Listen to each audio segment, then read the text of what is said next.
Hi everyone, in this video I'm going to show you how you can deactivate your Instagram account. So if you find this video helpful, please give it a like and make sure you subscribe for more useful tutorials. So what you'll need to do is open up Instagram, then click on your profile icon on the bottom right, then select the three lines on the top right. Once you're on here, just make sure you select Account Center, and then underneath Account Settings you should see Personal Details, so you want to click on there.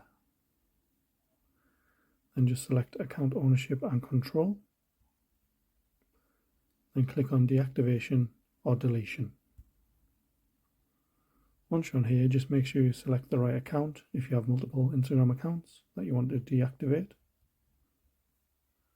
Then just make sure it's set up as Deactivate Account and press Continue. And all you need to do is enter in your password. Then you can select a reason if you want to do that.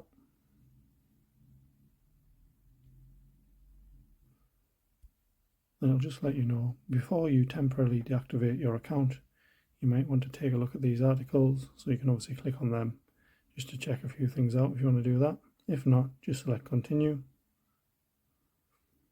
Then it'll just let you know you can reactivate your account at any time through the Account Center or by logging in to your Instagram account. So just obviously select Deactivate Account, and that will deactivate your account for you. Thanks for watching.